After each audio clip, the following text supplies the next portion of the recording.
was 7 when I first got polio. You only have it for a little while, don't you? Then it's gone, then you've got the result after that. It's only virulent or whatever for a little while. 6 weeks, I believe.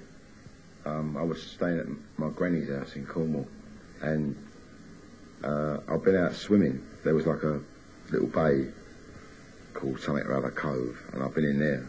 I came back for a little blow like at my granny's house, and I felt extremely fluey, and she gave me a cup of tea and a cracker biscuit, and I couldn't hold my cracker biscuit down. And I've heard people talking since, like when you're in with it, they talk about how they got there, same as they do in prison, in hospital.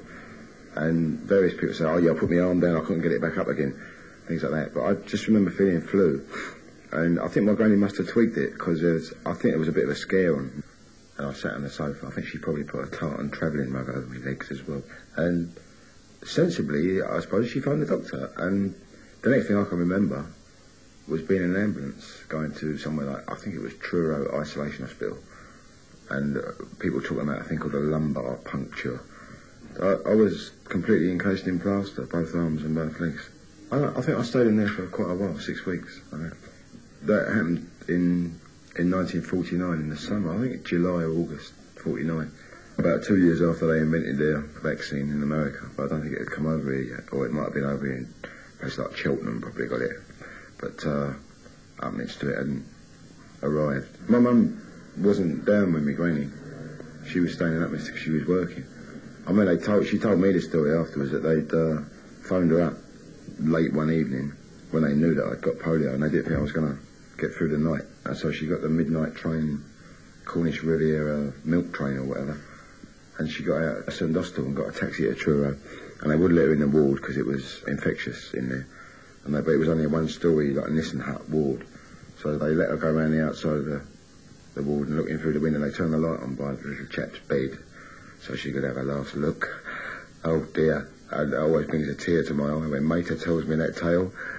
She gave me every day a farm animal, or like a duck or a mirror, like it would be a pond, and there would sit a swan on it, and the farmer and his lady. And after I've been in there 6 weeks, I had a full proper Cheltenham farmhouse there on me, and I had to leave it all behind because it was infectious. And I went to the Royal Cornish Infirmary for a while. Then they put me on a stretcher in a railway train with a mirror so I could look out the window. So I was laying on my back, and took me to Essex, where I belonged. On a train, the ambulance was waiting at Paddington to drive me out to near Braintree, a hospital called Black Notley. I was out there for a year. And then my auntie was an education officer for a special school, and she knew about this place called Chailey, and she got me in there. I was there for 3.5 years. And it was a good place. It was an outdoor kind of place. A bit hard, a bit heavy, but also extremely forward feeling and getting on with it. If you fell over, you had to get yourself up. So there'd always be like a few turtles inverted about the place, scraping along to try and find a bench to lever themselves up on. My right knee was open for 3.5 years. I had a poultice on it every 2 days. Get the grit out. Did you fight at all as children? Yeah. Yeah, we used to fight, yeah. If a bloke had 2 calipers on, it was on the ground, you had to fight. If you only had 1 caliper on, you had to sit next to somebody. Sit on a bench.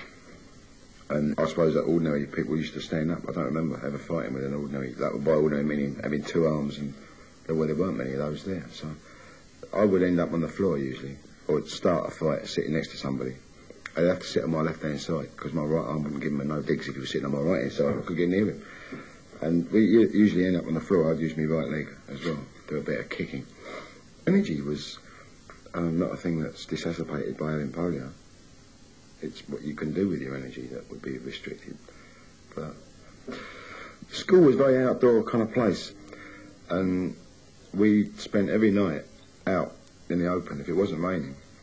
In the summer, they covered the beds with a tarpaulin. If it rained, they wheeled the beds back into the wall again from the balcony that they come. And I was out for, I don't know if it was 7 or 8 weeks. And I've never been browner before or since. And we were really, all the kids there were just outdoor kids. It was a good place, especially in the summer. Was there any feeling of self-pity among the children? Nah. There wasn't a hierarchical system there, but if you had say, 3 limbs that worked and a brain that worked, you'd be probably one of the top dogs here. Because a fairly high percentage of them were mentally disabled as well. That would mean from birth.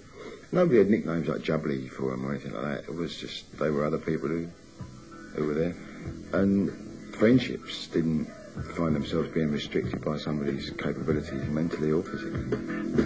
Just 'cause I ain't never had nothing worth of Trevor. Between the ages of 7 and 11, Ian spent most of his life away from home. Separation like this can be traumatic, but Ian survives, partly, he thinks, because even at that early age, he was already equipped to cope. I was equipped by my mother. When I was whipped away into hospital, I could kind of look after myself in there. I didn't get bored ever. I could think for a start and read. So my mum gave me a lot of confidence in that way that was sustaining to me. I always thought I was quite pleased about some aspects of myself. Well, quite confident anyway. You see a lot of people who do get really broken up by what happens to them. And they're invariably people who ain't got a relationship with anybody. And my mum's a very tough, very wise lady. In fact, as things turned out, Ian Dury found grammar school rather more difficult to take than life at a children's hospital. And when I went to ordinary grammar school, the boarding school, with a lot of grocer's sons all there, trying to pretend they were at public school and all that, I didn't like that, but I was an outsider there. I found out how to be an outsider there. Good training ground for stepping away.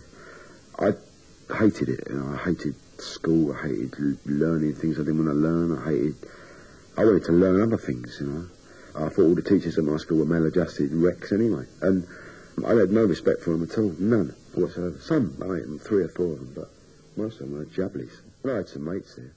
I wasn't very popular, I was a bit slippery.